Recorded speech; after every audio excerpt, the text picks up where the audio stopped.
A very warm welcome to Addis News Hour. I'm Solomon Danye. Thanks for joining me. Former Colorado State Congressman Joe McCloskey says Ethiopia's declaration of persona non grata on some NGO workers is a healthy decision to help fend off some dark actors infiltrating the nations in the name of humanitarian work. He has also called on the diaspora community to play constructive roles for the success of Ethiopia's new government by exerting significant pressures on the Biden administration. Shfera Olago has interviewed him and filed the following report. Despite the fact that there are important NGO workers toiling for the good of nations across the globe, there are some ill actors with hidden agendas. And the government of Ethiopia had to declare a persona non grata against such double agents for meddling in the internal affairs of the country, pushing them to leave the country within 72 hours. ETV approached Joe McCloskey, who was the former Colorado representative and international development executive, for his views on the measure taken. He says the move is healthy, as some NGO workers are bad actors in the name of good work. Now, what I think is interesting is I know there's a healthy skepticism by some for the international development community to come in and work on, healthcare system strengthening projects, food security projects, and other things to eradicate poverty. I've devoted a third of my career to working in that sector. On a side note, I used to work for 8 years for an amazing NGO or nonprofit organization called Project Cure that actually helped equip over 100 hospitals with life-saving medical supplies and medical equipment in hospitals throughout the country of Ethiopia, from Gondor to Addis to all over. And again, that was just Americans dealing with Ethiopians to provide hospital beds and other necessary items. So I know firsthand there's a lot of good work that gets done within the Ethiopian community by the NGO community. Having said all that, I know there's a healthy skepticism that there are some dark actors that might be using NGOs to try to infiltrate Ethiopia. Regarding the formation of the new government in Ethiopia, he has called on the diaspora communities to play a constructive role by tapping into their huge potential. First of all, I want to say that any diaspora community, but especially the Ethiopian American diaspora community, has power. As a former elected official, I'm a former state congressman from the state of Colorado. And I'm telling you, when you represent hundreds of thousands of people, when you go to town hall meetings and talk to individuals, they have power, especially when they're coalescing and grouping together. As the old adage states, there's strength in numbers. I've been so impressed working with many of the 750,000 Ethiopian Americans in all 50 states in the United States of America that make up the Ethiopian American Civic Council that the great Deacon Yosef Tafari co-founded and is the current president of.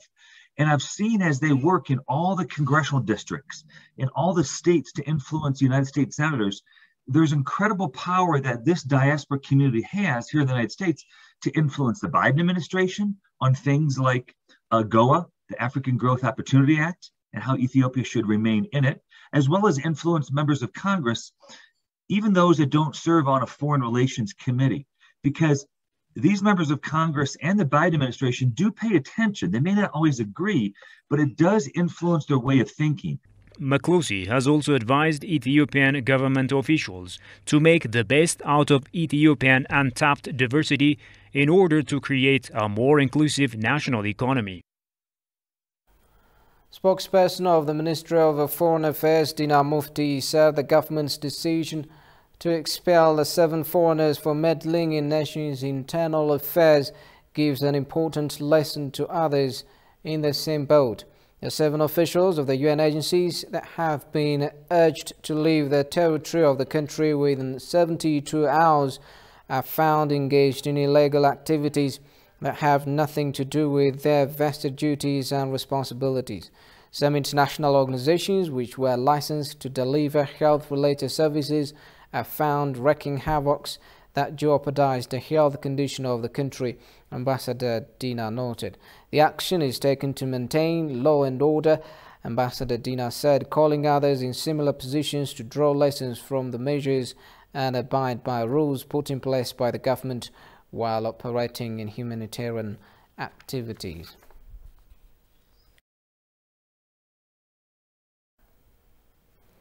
A scholar rebukes the UN for being easily misled by lobbyists defying its own principles. Adam Kassi, advisor and commentator on constitution building, underscored that the United Nations is selectively concerned only about Tigray, while dire humanitarian situations exist in Afar and Amhara. Gushmal Sosmo. Ethiopia on Thursday publicized that it has declared 7 individuals working for United Nations agencies operating in the country a persona non grata. The individuals are required to leave Ethiopian territory in 72 hours. Talking to ETV on the matter, advisor and commentator on constitution building Adam Kassi said that the United Nations officials should be impartial instead of playing lobbyist role and meddling on domestic affairs. As United Nations officials, they are required under United Nations rules to be neutral. So their mandate is not to be lobbyists. Their mandate is to deliver on the expectations in a neutral manner. Adam underscored that the United Nations is selectively concerned only about Tigray, as dire humanitarian situations exist in Afar and Amhara by the terrorist TPLF. There is indeed a popular perception in Ethiopia that there is a lot of bias towards the TPLF and towards the crisis in Tigray. And understandably, there is huge demand, huge humanitarian situation there. But it is indeed important that all humanitarian situations are seen as demanding attention. And I think it's important. It's upon the United Nations and all other actors to demonstrate that they are considering humanitarian situations everywhere equally seriously, to be very clear about what they are doing to address the situation across the country without undue preference to certain parts of the country. In Afar and Amhara, for instance. The international community should make TPLF accountable for all atrocities against civilians, and the government of Ethiopia needs to strengthen its efforts to address the situation, he explained. Certain places, certain areas are under control of the TPLF, and the TPLF must be held accountable, must be admonished for all the violations that they have caused. But I think it's also very important to make sure that the Ethiopian government it also had the burden of showing that it is engaging in supporting, in providing humanitarian assistance, and that also that it's not engaged in other obstructions. So while demanding that the international community holds the TPLF accountable, the Ethiopian government must also show the efforts it's making to address the situation in the country. Since the law enforcement operation began in November 2020, the United Nations and external forces' relationship with Ethiopia has been quite tricky.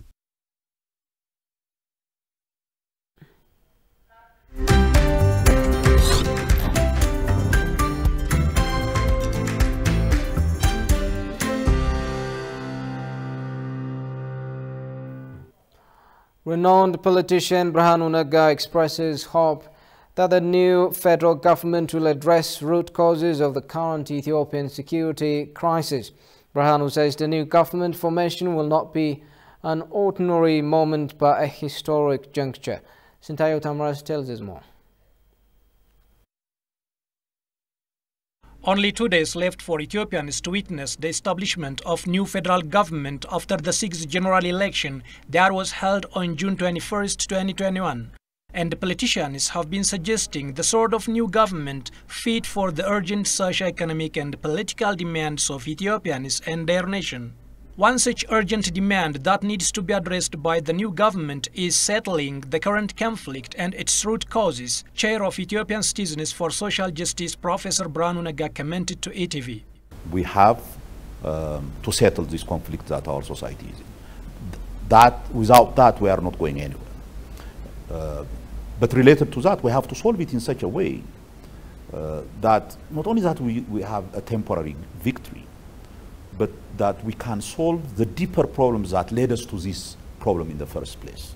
There are deep political issues that we have to address, and that has been challenging the very existence of this nation for the last 30, 35 years. This is a time to sit down and start to think creatively to address these issues. So while we address this current crisis, the conflict situation, settle it once and for all, hopefully, and settle it in such a way that the people of Tigray, the people of the surrounding regions, are at the end of this conflict, at the end of this period, would still live in this society as equal citizens. Building a really democratic society is what the new government need to critically think of, Brano added.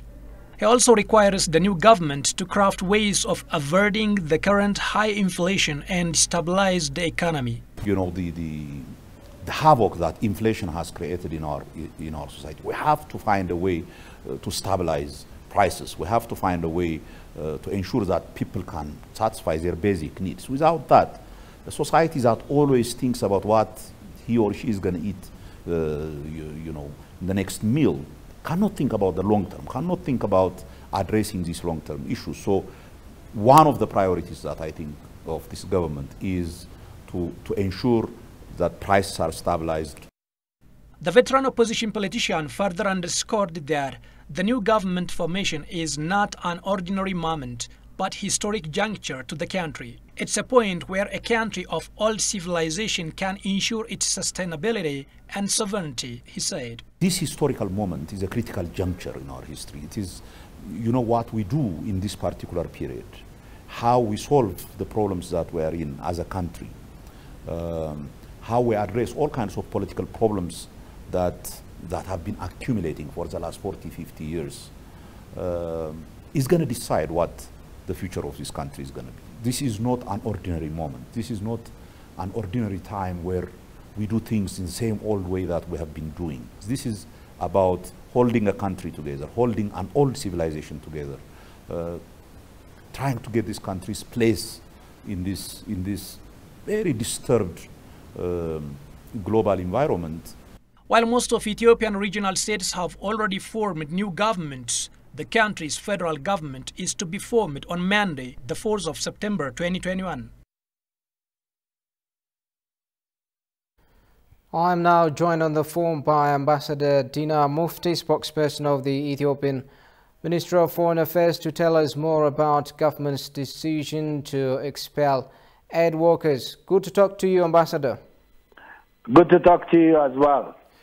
So can you please tell us about the real reason behind government's decision to expel aid workers? Well, thank you very much.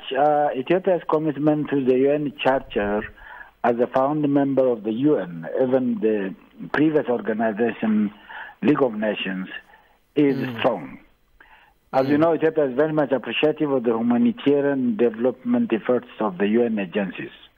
The agreement signed with the UN agencies is for the delivery of humanitarian assistance, and this agreement has to be observed. However, there have been some major breaches by these individuals, and one of the major breaches can be the following are some of them. One is the diversion of the humanitarian assistance to the unlawful body, the TPLF. Another major violation is violation of agreement upon security arrangements. And the violation is transferring of communication equipment to the outlawed organization, which is TPLF, using more than 400 trucks for military purposes, because these trucks were the trucks that have carried in the humanitarian services, the humanitarian deliveries, but these trucks are being used for military purposes. Another major violation is disinformation, the misinformation conducted by these individuals. Therefore, Ethiopia would like to closely work with the UN agencies and always remind them to stay away from activities that violate territorial integrity of the country. And this is the red line which have been crossed by these individuals. So some say this audacious decision might be counterproductive.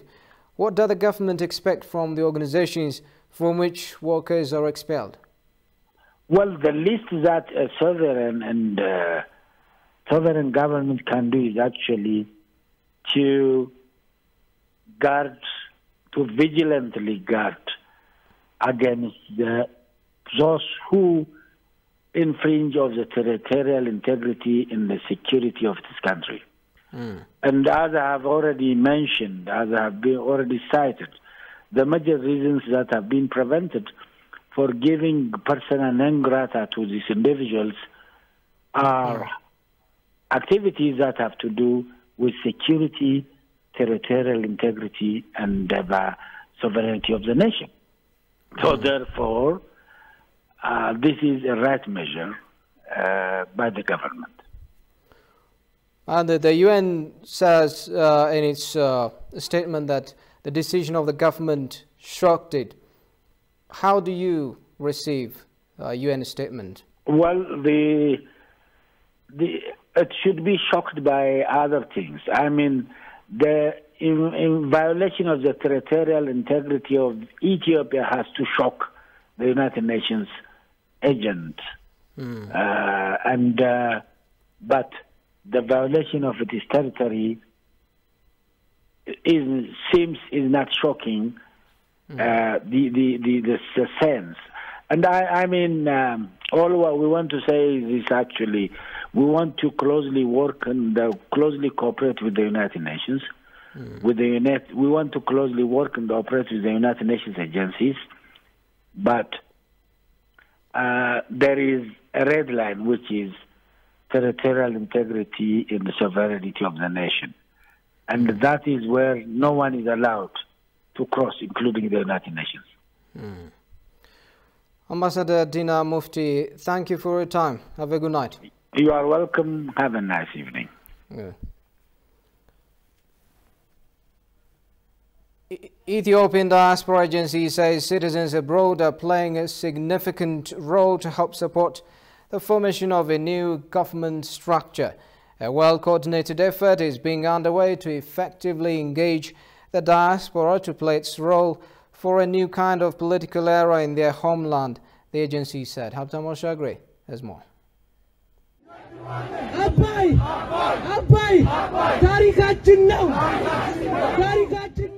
These are Ethiopian diasporas and Ethiopian nationals that have been voicing the recent Ethiopia's position to the rest of the international community across the globe.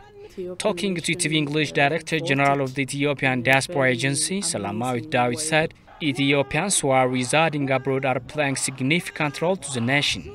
According to Salamawit, Ethiopians are pushing and persuading the international community as well as other government leaders to know the reality about Ethiopia. Diasporas, Ethiopians abroad, they've been, pushing all the government of different nations to leave us alone so that we can build our own government with no one influence, with zero influence of outsiders. This is how they are trying to help the government of Ethiopia, the government of our nation in general. Ethiopian diasporas and Ethiopian nationals understood why the people of Ethiopia are standing together and undertaking peaceful 6th general election.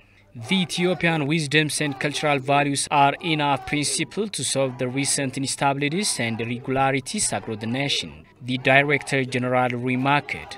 Ethiopian government should be built up by their own nation, by our own nation, by our own principles and mottos and cultures, and everything should be based on within the country's principle, not the outsiders. This is the point they're making. It doesn't matter whether this party should win or that party should win. That wasn't the point. The point was it should be ours, Ethiopians. That was their point, and I think they're happy. Ethiopian diasporas are keen to witness the peaceful cabinet formation in various regional states, and they are expecting the federal government too. we're witnessing the regional governments are establishing their own cabinets. I hope in the next week the federal government also will be established. Everybody is really waiting for that moment, because this is what they want. This is what Ethiopian people want. So the diaspora is not something different from this idea. Some of them, they wanted to contribute for any dialogue participation after maybe the establishment of the government. Information obtained from Ethiopian Diaspora Agency shows the country has obtained more than $668 million in remittance over the past 2 months alone. Ambassadors of various countries present their letters of credence to President Sahle-Work Zewde. The ambassadors reaffirmed their commitment to further strengthen their bilateral relations with Ethiopia, particularly in the areas of investment, tourism, trade, health, defense, and good governance. Kasan Chani has compiled their views as follows.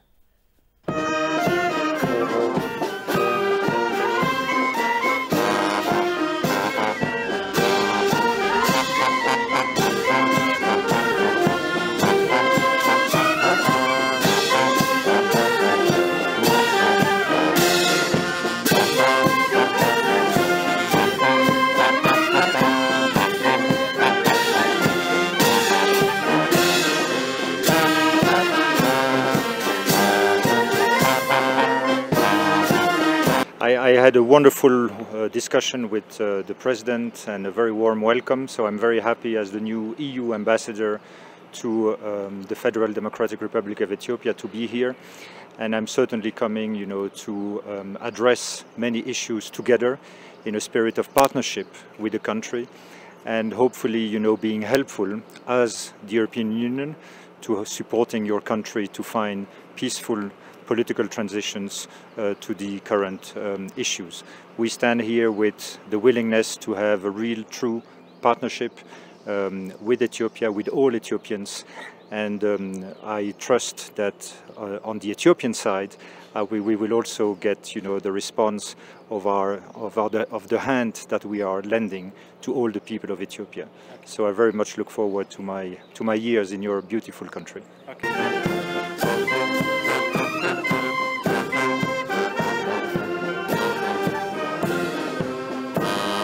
We had very fruitful and productive conversations with your Madam, Her Excellency, your Madam President.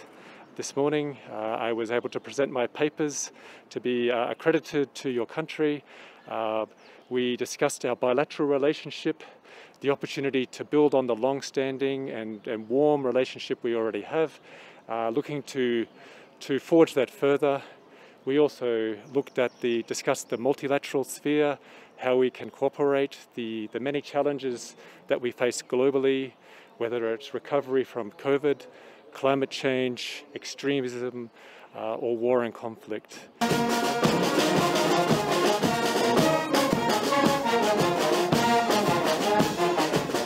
Well, we are looking forward to seeing the new government that will be coming out of the elections on Monday. And of course, we will work with the government that will be the result of the will of the people. So I very much look forward to meeting the new ministers and all the different authorities of Ethiopia and the leadership of Ethiopia to work together the best we can. Your President talked about your new government that is being sworn in next week.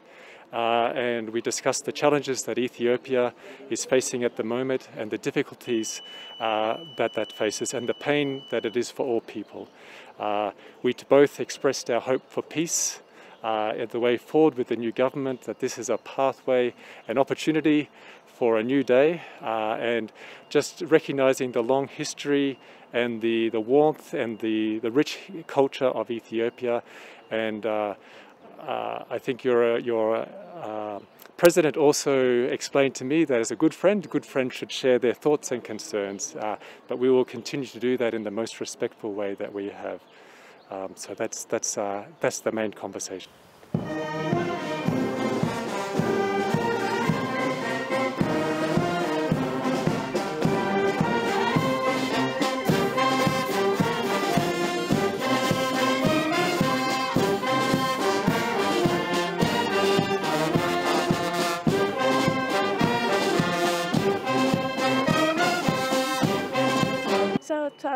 This morning, I had a very fruitful discussion with Her Excellency, Madam President. We discussed the issues of our bilateral cooperations in all areas, including trade and investment, tourism management, hospitality sectors, as well as sustainable development.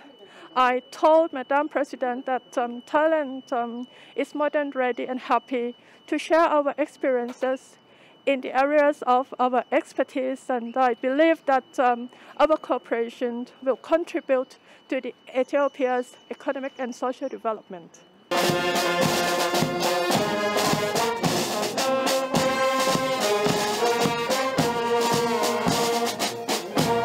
Yes, I am very committed to do my best to elevate the cooperation between Thailand and Ethiopia to a higher stage in all areas that I believe will be beneficial for both countries and peoples, particularly in trade and investment, agro-processing, food processing, and tourism management.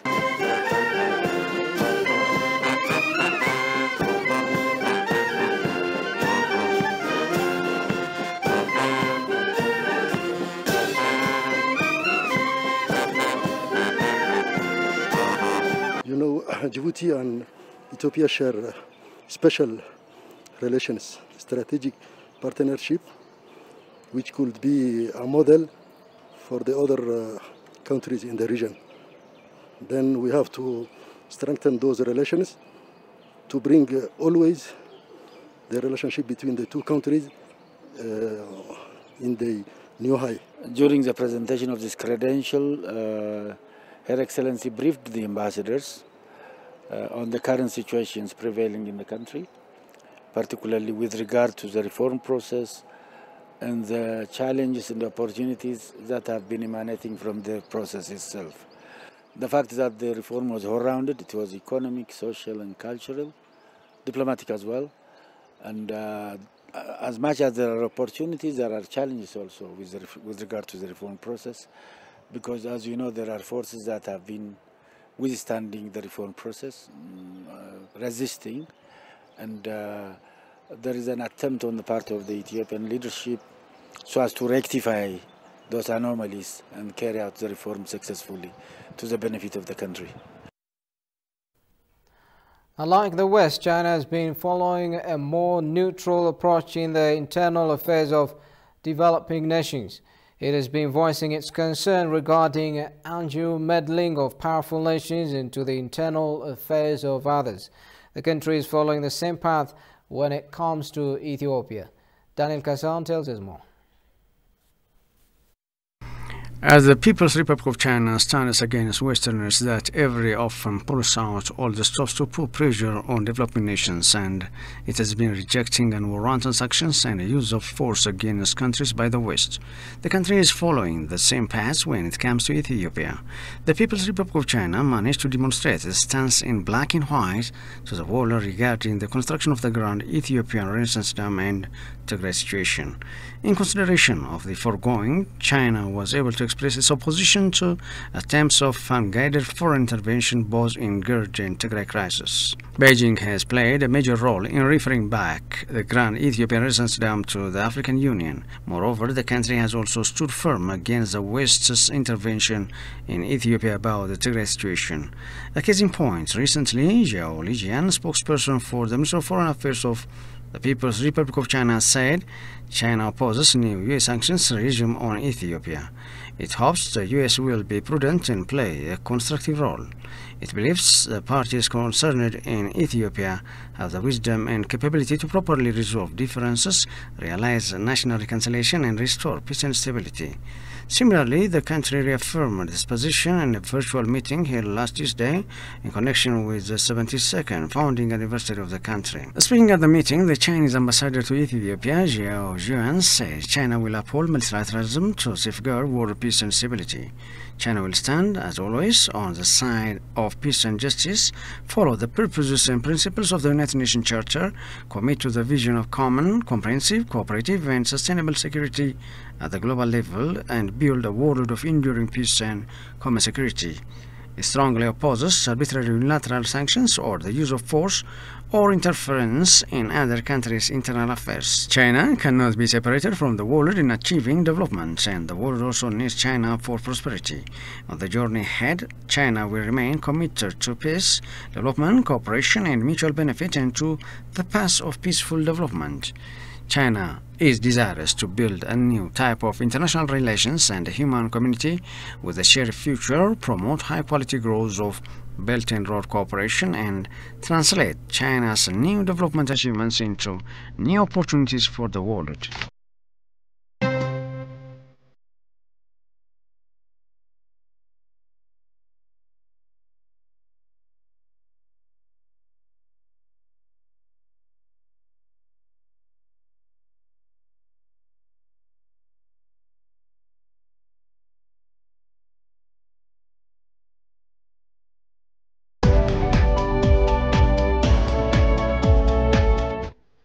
Prime Minister Abiy Ahmed has extended congratulatory message upon the celebration of Irecha festival. In his message, the Prime Minister said, Irecha is a festival of resilience and transformation towards a brighter future, saying that Irecha is one of the astounding cultural values of the Oromo people. The Premier extended gratitude to forefathers for preserving and passing on it to generations. Irecha is a feast of thanksgiving, reconciliation, peace, love, forgiveness, and unity. The Premier noted, extending wishes to Ethiopians to have a blessed and peaceful festivity. As Irecha is a festival during which we thank the Almighty God for His beautiful creation and blessings, the celebration is observed by expressing best wishes for better future, Abiy underlined.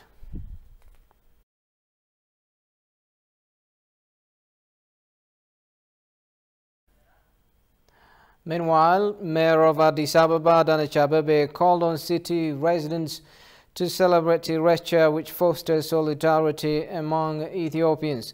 Adanich calls Irecha festivity of love and peace. Entering its third year to happen in Addis Ababa, this Thanksgiving festival is becoming another tourism attraction, Adanich notes. Celebration of Irecha in the greener and brighter season of Ethiopia symbolizes the coming of optimistic future, Adanich remarks. The third Irecha Peace Forum has also been held in Addis Ababa. This year's celebration of Irecha continues for the coming few days across Oromia and beyond.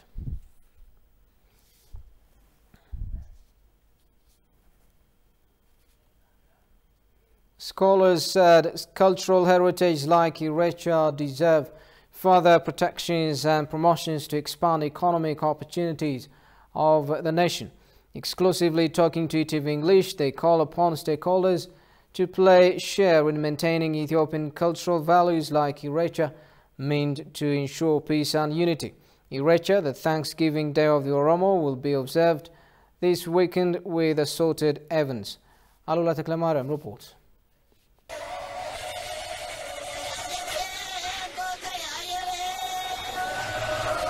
Ethiopia is blessed with a number of tangible and intangible heritages and resources. The cultural and spiritual festival of the Ethiopian people are eye-catching and magnificent celebrations. The Thanksgiving festival of the Oromo people, Irecha, is observed every October, signaling a seasonal change, a season with a hope for bounty harvesters following the rain season. Irecha has significant value among the Oromo people. Dressed in black, red, and white traditional regalia, they flock to lakes and riversides to attend the event. Scholars whom ETV approached expressed the need to maintain Irecha for ensuring peace and unity. Irecha is a very important institution, especially in bringing peace and security, so that it has to be promoted. Not only promotion, but it has to be lived. People should live according to the principles and rules and the regulations and norms of Irecha. Not only coming to Irecha ceremony and the singing, but also members of the society should internalize and they live with these values. Irecha is a profound foundation of peace, because in Irecha, the grand value is the peace. When human beings are peace with each other, they will be peace with nature. Okay? So they will be in harmony with natural environment. When they are in harmony with the natural environment, they will be peaceful with the supernatural power, with the God. So that is why the Oromo have this grass in their hand, and they come to the riverside, and then they make a thanksgiving. That is where nature, the God, and the human being unify. They also underscored its economic values if well promoted. The other perspective is that we have to use this Irecha ceremony for us as a tourist attraction without harming its traditional value. We can celebrate it nationally, we can celebrate it regionally, we can also attract different tourists. You see, maybe before a week we have celebrated Mescal. Now we are celebrating Irecha. We can link these two very important Ethiopian celebrations, heritage, to use in its economic benefits. National festivals like this attract many people from different parts of the world. Yeah. So people come to see the diversity of cultures, the diversity of values, material cultures, different things. So this is another way to say it's a means of generating income. So if these kinds of festival become strengthened, and if they become well managed, it is a huge means of foreign currency. Meanwhile, it is accentuated that activities are underway to include moral values like Irecha in the curriculum system. Currently, we are doing curriculum revision in general education. So we have included two important things. One is our curriculum framework should have what we call indigenous knowledge. So like Gada is one of the indigenous knowledge. The Oromia Regional Education Bureau decided to teach Gada as indigenous knowledge. Maybe the Amhara and the Tigrayan in the future may decide to teach Giz as indigenous knowledge. So at the federal level we have made this framework change. The other one is we have introduced what we call moral education.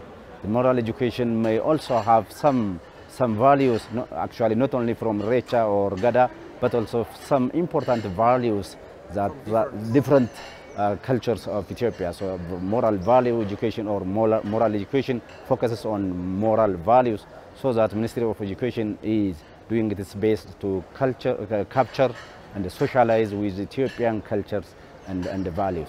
Irecha, which is part of the UNESCO-registered Gada system, is celebrated at the Hora Finfinne, the Mescal Square, and the next day is observed in Bishoftu Hora Arsadi.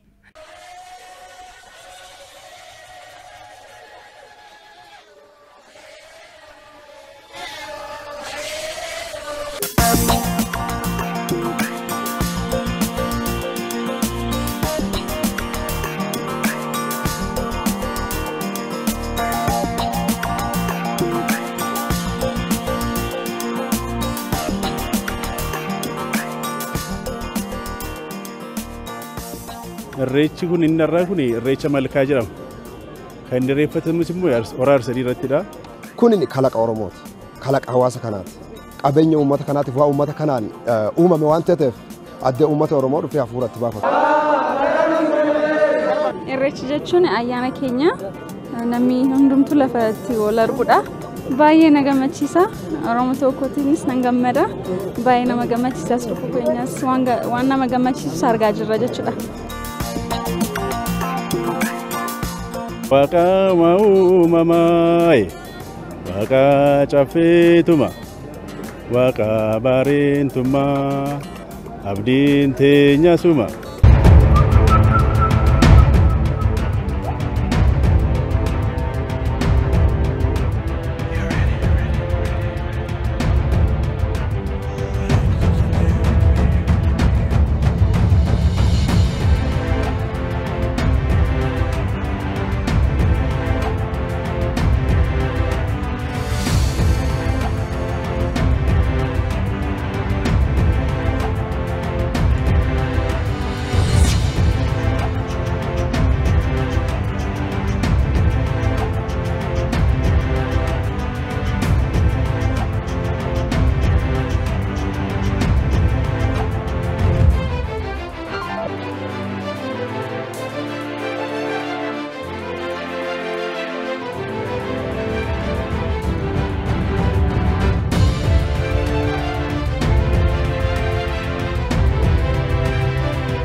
This is Addis News Hour. Kenya's Interior Ministry ordered the suspension on Wednesday of a visa-free transit agreement with Pakistan. The move was prompted after social media sites showed videos with crowds of Pakistani nationals crowding residential areas across the capital, Nairobi. According to the authorities, there has been an influx of Asian foreigners who at first were thought to be Afghan refugees. Interior Principal Secretary Karanja Kibicho ordered the police to work closely with immigration services to crack down on illegal foreigners. In a statement, Kibicho said the majority of these travelers have originated from Pakistan and have valid transit visas to Saudi Arabia that are issued on arrival. The government will restrict the number of foreigners transiting through the country to levels that do not pose a risk to Kenya's national interest, it was indicated.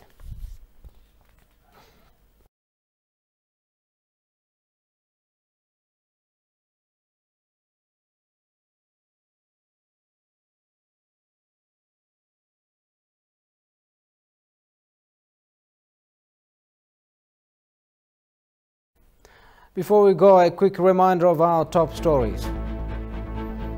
Former Colorado State Congressman Joe McCloskey loads Ethiopia's latest persona non grata against some aid workers.